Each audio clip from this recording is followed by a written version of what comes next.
Hello friends, இப்போ நம்ம பூண்டு புளிக்குழம்பு வைக்க போகிறோம். அதுக்கு தேவையான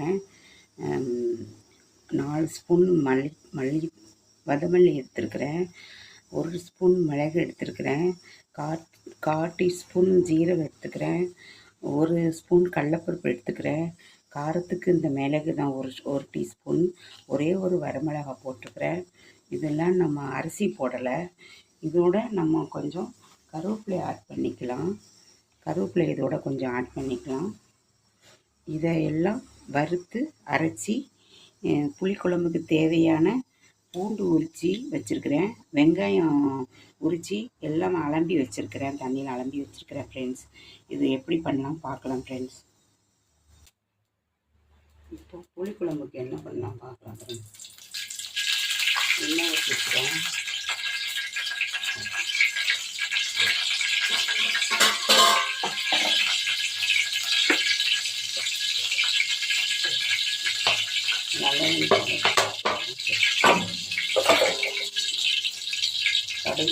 கடுகு ஆட் பண்ணிக்கலாம். கருவேப்பிலை போட்டுக்கலாம்.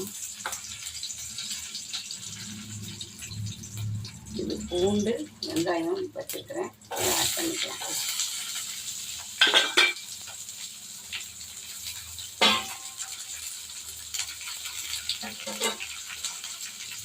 இதில் 2 வெந்தயம் போட்டுருக்கேன். நம்ம வதக்கிக்கலாம்.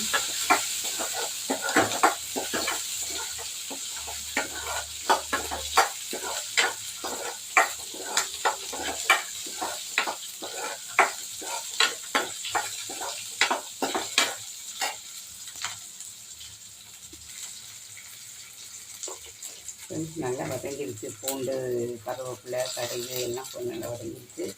இதில் புளி தண்ணி பண்ணிட்டேன்.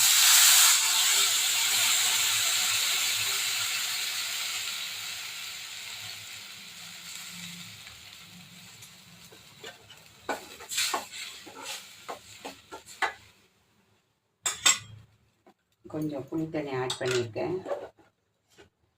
இதில் கொஞ்சம் சால்ட்டு சேர்த்துக்கலாம் ஃப்ரெண்ட்ஸ். இந்த குழம்புக்கு தக்கன கொஞ்சோட சால்ட்டு சேர்த்துக்கலாம்.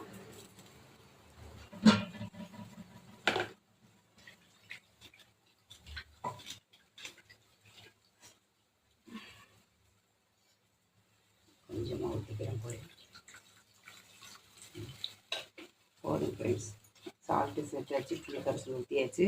இப்போ வெங்காயம் பூண்டு கொஞ்சம் வேகட்டும். என்ன பண்ணலாம் பார்க்கலாம்.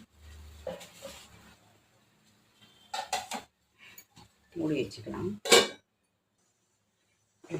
இதில் புளி கரைசி ஊற்றி இன்னும் சால்ட்டு போட்டிருந்தேன். வெங்காயம் பூண்டு கொஞ்சம் வெந்துருச்சு. அரைச்ச விழுது இதில் ஆட் பண்ணியிருக்கிறேன். கொஞ்சம் தண்ணி விட்டு ஊற்றிருக்கிறேன். இது கொஞ்சம் வெங்காயம் பூண்டுன்னு கொஞ்சம் வேகட்டும். நம்ம இதை மூடி வைக்கலாம். அப்புறம் இதை என்ன பண்ணலாம் பார்க்கலாம்